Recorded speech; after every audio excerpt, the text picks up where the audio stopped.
all the latest military news update. This is AFP Community News, hosted by Rofh Suzon every 12 noon, Mondays to Fridays. Only here on DWDD Armed Forces Radio. One AFP for a stronger Philippines. Western Mindanao Naval Command seizes 56 million pesos worth of contraband in back-to-back maritime interdictions. Palapag LGU condemns NPA extortion and use of bond mines after clash in northern Samar. Diesel and kerosene prices drop and gasoline slightly increase.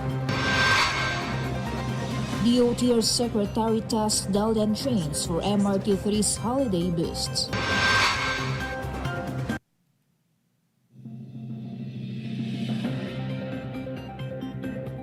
Hello to everyone, especially to our troops at Camp Emilio Ginaldo in Quezon City. Today is Tuesday, December 2, and this is AFP Community News, your source for the updates on the armed forces and other developments across the country. I'm Rofh Suzon-Abay here to bring you today's stories. DWDD Armed Forces News. For the brief overview of our news, the Western Mindanao Naval Command intercepted 2 vessels carrying more than 56 million pesos worth of contraband and undocumented goods during intensified maritime patrols. Navy forces apprehended MV Fia in Tawi-Tawi with over 27,000 sacks of rice and thousands of food packs, while MB Norshaima was seized in Sulu with 350 master cases of illegal foreign cigarettes. Crew members of both vessels were placed under custody, and the confiscated goods were turned over to appropriate agencies for legal action. The Philippine Navy said the operations reflect Western Mindanao Naval Command's strengthened campaign against smuggling and its commitment in securing the country's maritime borders. DWDD Armed Forces News. The local government unit of Palapag, Northern Samar, condemned the New People's Army for extortion and the use of banned anti-personnel mines following a clash where the 78th Infantry Battalion seized firearms and killed 1 rebel in Barangay Nipa. The Municipal Task Force and local communities armed conflict denounced the violence and stressed that such acts endanger civilians and hinder efforts to sustain peace and recovery in the municipality. Government forces launched the operation after civilians reported NPA extortion and harassment of typhoon-affected communities that prompted troops to pursue fleeing rebels. The local government urged the remaining NPA members to surrender and assured residents for continued security measures and access to government reintegration programs. Armed Forces Radio. And now from NOLCON, let us hear some information from Joanne. PLGU Kalinga increases 2026 livelihoods budget to strengthen support for former rebels. Governor James Aduba of the province of Kalinga reaffirmed the provincial government's commitment to supporting former rebels who have returned to the fold of the law, announcing a budget increase for livelihood programs in 2026 to ensure the sustained reintegration and improved quality of life. Governor Aduba underscored that former rebels are not being neglected, contrary to claims circulated by some groups. He stressed that the province is determined to provide genuine opportunities for those who have surrendered. He also highlighted that the provincial government is working closely with the DSWD and PSWDO to ensure that all surrenderers are monitored, assisted, and guided, adding that this strengthened support systems aims to encourage the remaining members of the communist terrorist group that are still in the mountains to come down peacefully. The governor also appealed to local leaders, communities, and families to help reach out to the remaining 7 CTG members as earlier reported by the armed forces. Governor Aduba stressed that no business will invest in an environment threatened by conflict, urging to continue cooperation among the Philippine Army, PNP, and all uniformed personnel to safeguard peace in the province. With the enhanced budget and stronger coordination among agencies, the provincial government remains hopeful that the last remaining CTG members will choose peace and reintegration, paving the way for sustained development and stability in Kalinga. This is John Salog reporting for AFP Community News One AFP for Stronger Philippines. Thank you, Joanne from NOLCOM.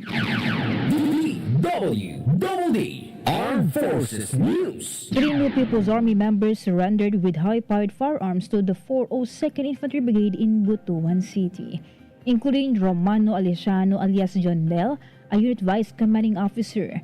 The surrender resulted from the coordinated efforts between local government unit Misamis Oriental and the 402nd Infantry Brigade's mobile community support sustainment teams, which have been engaging conflict-affected barangays and assisting families of NPA remnants.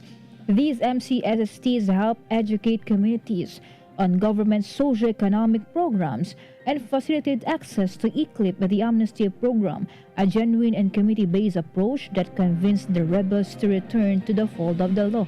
The 402nd Infantry Brigade and partner agencies committed in fast-tracking assistance for the returnees and hope their safe reintegration will encourage the remaining NPA members to choose peace. DWDD Armed Forces News. Troops of the 33rd Infantry Battalion successfully conducted a support to law enforcement operation against remnants of the Dawla Islamiyah Hasan Group led by alias Marhum in Sitio Culalao, Barangay Manungkaling, Mamasapano, Maguindanao del Sur. The operation aimed to neutralize the armed group responsible for multiple violent incidents in the province. Soldiers recovered M14 rifle, caliber 45 pistol, and a hand grenade from one of the group's hideouts, prompting continued clearing operations to ensure community safety. Military leaders lauded the successful mission and reaffirmed their commitment in dismantling lawless elements and restoring peace and security in central Mindanao. Armed Forces Radio. Some information from Jai about 1103rd Infantry Brigade launches second Kalis Platoon Challenge in Sulu. Rofh, the 1103rd Infantry Brigade, opened its 3-day Second Kalis Platoon Challenge 2025 to assess and strengthen the operational readiness of its infantry platoons in Sulu. Senior officers led by Colonel Abdel Halim Sakilan highlighted the event's role in enhancing combat preparedness and multi-mission capability. Participants will undergo rigorous events such as platoon raids, fitness tests, tactical combat casualty care, and communications days designed to mirror real-world operational conditions. The brigade said the challenge promotes teamwork, discipline, and leadership to ensure units remain resilient and full mission ready. This is Jai reporting for AFP Community News, One AFP for Stronger Philippines. Thank you, Jai. DWDD Armed Forces News. Armed Forces of the Philippines Chief of Staff General Romeo Browner Jr. said that the military will hold a modest Christmas celebration this December in consideration of widespread calamity and damage and an ongoing flood control corruption scandal. He said the AFP will limit activities to a brief program with awards and a traditional budol fight as the country continues to recover from recent earthquakes, typhoons, and persistent flooding. General Browner added that individual units will hold their own small gatherings instead of one large command-wide event to promote austerity. He also commended the AFP personnel for remaining disciplined and refusing to join rallies aimed at destabilizing the government. DWDD National News. President Ferdinand Marcos Jr. called on the armed forces of the Philippines to remain loyal to the country and not to any individual or faction amid rumors of a destabilization plot. Speaking at the Major Services Officer Candidate Corps joint graduation ceremony in Pasay City, he reminded the 638 graduates to uphold their duty to the Republic and lead with integrity as they begin their military careers. Marcos emphasized that moments of testing will come, warning that corruption and dishonesty can take many forms, and urged officers to always choose what is right, prioritizing the nation, honesty, and peace. He also called on the military to continue defending Philippine sovereignty, particularly in the West Philippine Sea. Armed Forces Radio. On the other hand, let us hear more from Jimboy about 48 IB showcases capabilities at Youth Organic Summit in Agusan del Sur. The 48th Infantry Battalion participated in the UGMAD Young Organic Summit in Sibagat, Agusan del Sur. The unit showcased static and kinetic display to give participants a closer look at its capabilities and to inspire greater youth involvement in nation building. Sibagat Vice Mayor Maria Lisa Lamanilaw Evangelista emphasized the importance of empowering young people through education and engagement with government programs. The battalion's involvement in strengthening cooperation between local officials and the military in promoting peace and community resilience. This is Jimboy reporting for AFP Community News, one AFP for stronger Philippines. Thank you, Jimboy. DWDD National News. For our national news, diesel and kerosene prices dropped sharply this week. Diesel prices cut 2 pesos and 90 centavos while kerosene decreased by 3 pesos and 20 centavos per liter. Meanwhile, gasoline saw a slight increase of 20 centavos per liter. Industry sources said the adjustments were driven by hopes for United States brokered ceasefire between Russia and Ukraine.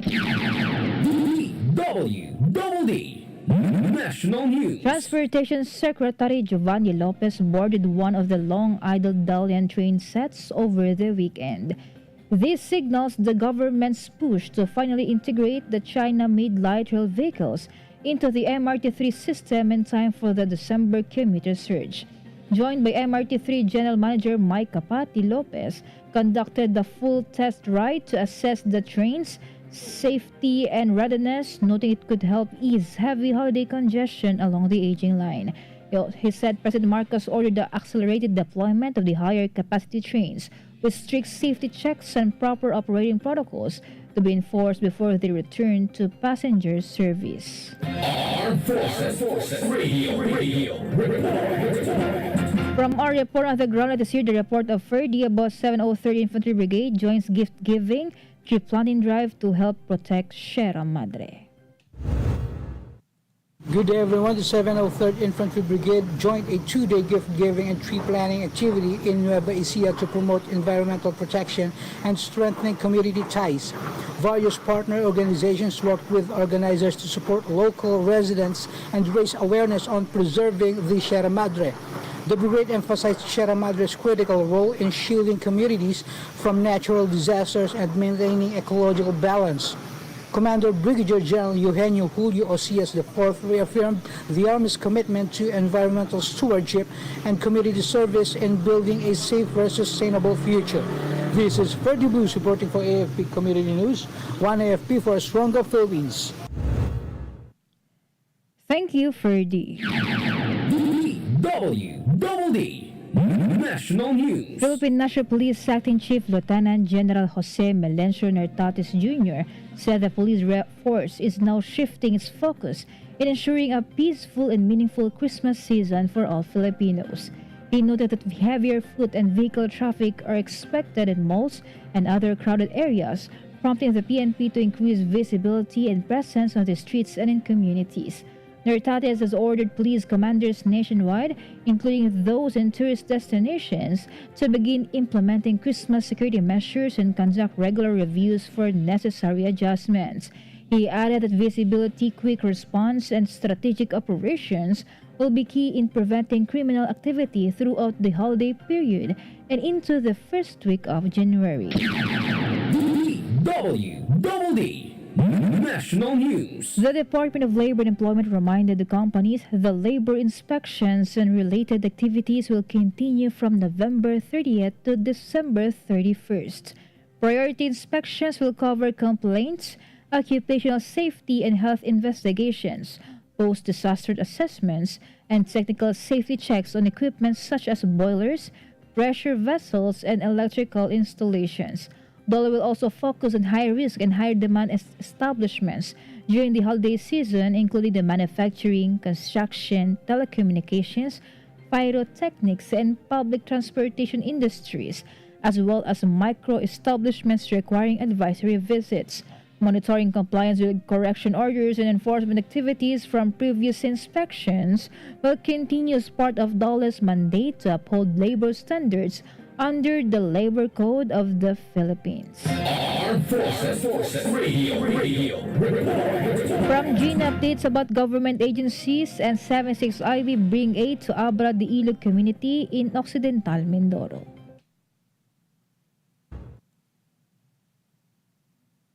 Yes, Rofh, government agencies and the 76th Infantry Battalion jointly conducted an outreach program to deliver assistance to residents of Sitio Kapihan, Barangay San Vicente in Abra de Ilog, Occidental Mindoro.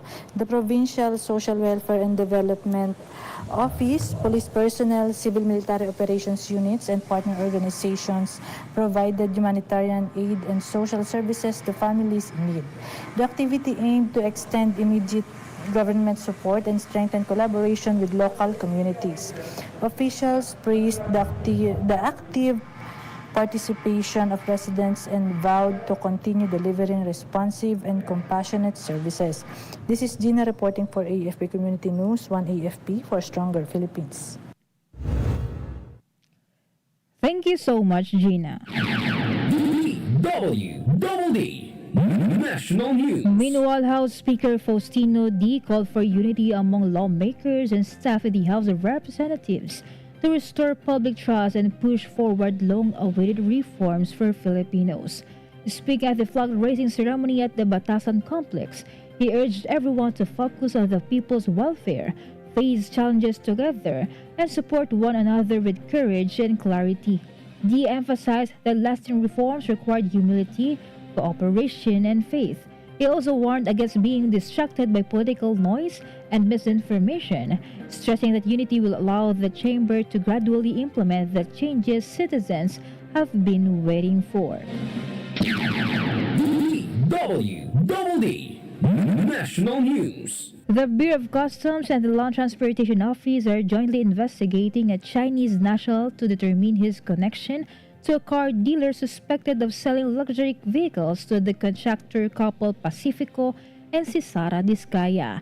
Customs Commissioner Ariel Nepomuceno and LTO Chief Assistant Secretary Marcos Lacanilo said they are checking links between the Chinese, identified as Cheng Kao, and Fribel Enterprises, which allegedly supply luxury cars to the Diskayas. The operation uncovered vehicles worth 366 million pesos, including Ferrari, Porsche, and McLaren models from a warehouse in Makati City. The BOC also seized 30 luxury cars, 8 of which had no import entry. Armed Forces Radio Report. From PAF Mogul, to hear from Shan, the Philippine Air Force holds donning of ranks for PAF OCC Kahim Dalian class of 2025. The Philippine Air Force proudly held the donning of rank ceremony of the Philippine Air Force Officer Candidate Course, Kahimdalian Class of 2025, marking a significant milestone in the journey of newly appointed Air Force officers. During the ceremony, PAF senior leaders formally donned the ranks of the graduates, symbolizing the responsibilities, trust, and expectations now placed upon them as commissioned officer of the organization. The event also honored the hard work, discipline, and perseverance that defined the class throughout the rigorous training. The PAF emphasized that these new officers will play a crucial role in strengthening the service's operational readiness, leadership backbone, and commitment to its mission of protecting the nation and its people. Standing tall with pride and purpose, the Kahimdalian class of 2025 now joins along the line of airmen and airwomen dedicated to upholding the Philippine Air Force's core value of integrity, service, and excellence. This is Shan Berganyo reporting for AFP News, 1 AFP for a stronger Philippines. Thank you, Sean, from PAF Simol.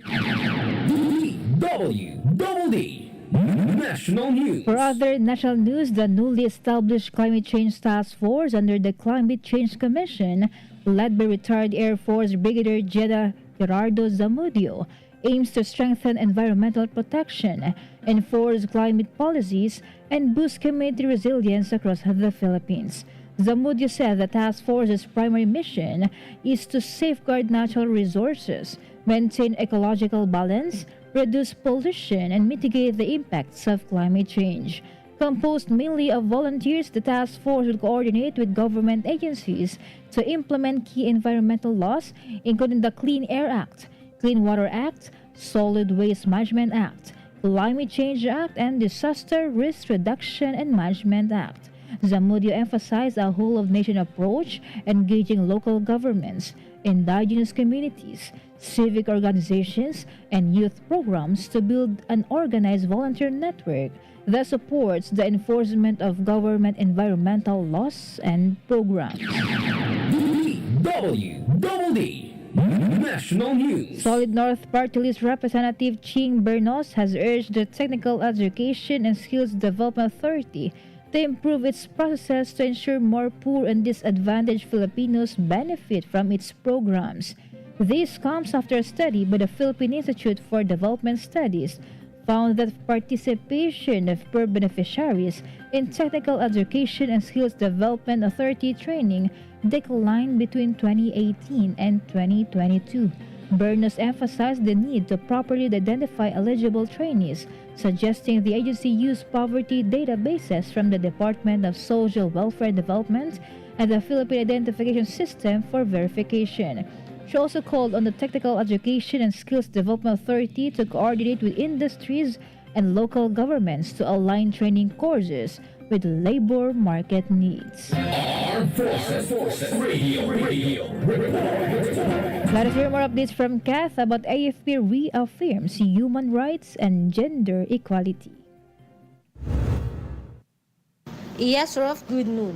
The Armed Forces of the Philippines held an advocacy-driven flag-raising ceremony at Camp Aguinaldo, Quezon City yesterday to reaffirm the military's commitment to human rights, gender equality, and holistic personal development.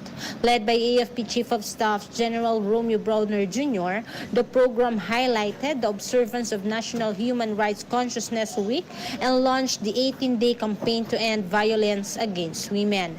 The organization also honored soldier athletes bound for the 33rd Southeast Asian Games through a ceremonial blessing and send-off, and expressed full institutional support as they represent the country. Through the event, the AFP strengthened its pledge to protect human dignity, champion national advocacy campaigns, and promote the welfare and capabilities of its personnel. This is Kat reporting for AFP Community News, one AFP for a stronger Philippines. Thank you so much, Kath. Armed Forces Radio. From 7 CRG, let's hear from Mibes about 7 CRG honors the top 3 NCR winners of the AFP at 90 logo making contest. Yes, Rofh, good noon. The 7 Civil Relations Group conducted an awarding ceremony recognizing the top 3 winners of the AFP at 90th Founding Anniversary Logo Making Contest, National Capital Region area, celebrating the artistic talent and patriotism of creators across NCR. Months earlier, the Civil Military Operations Command, formerly the Civil Relations Service AFP, launched a nationwide logo-making competition in line with the theme AFP at 90th, matatag na sandatahang lakas, sandigan ng bagong Pilipinas, in which major commands nationwide gathered entries from their respective areas and selected their top 3 representatives for the national finals. During the recently conducted national competition, the NCR's first place winner earned additional distinction by securing 3rd place at the national level, showcasing the region's strong creative representation in this year's AFP at 90th celebration. This is Mabes Umaga reporting for AFP Community News, one AFP for stronger Philippines. Thank you, Mabes, from 7 CRG.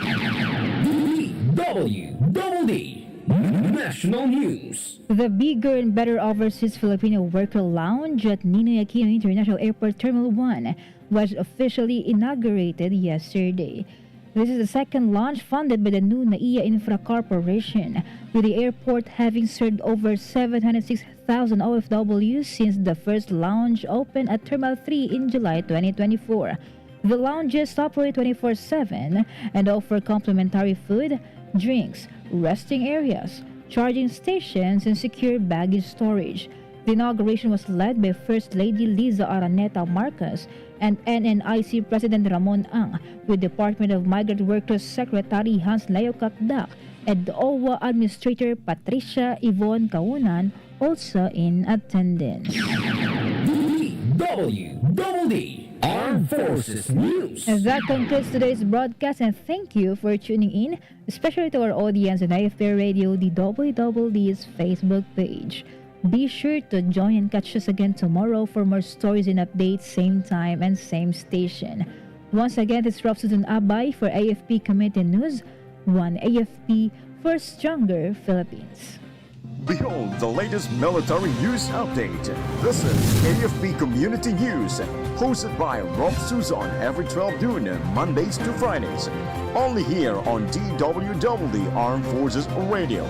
One AFP for a stronger Philippines. Ito ang DWDD 1134 kHz AM. Balita, impormasyon at musika. Ito ang DWDD AFP Radio. Boses ng Kawal Pilipino. Kayo ay nakatutok sa DWDD AFP Radio. Kami po ay kasapi ng KBP, Kapisanan ng mga Broadcaster ng Pilipinas.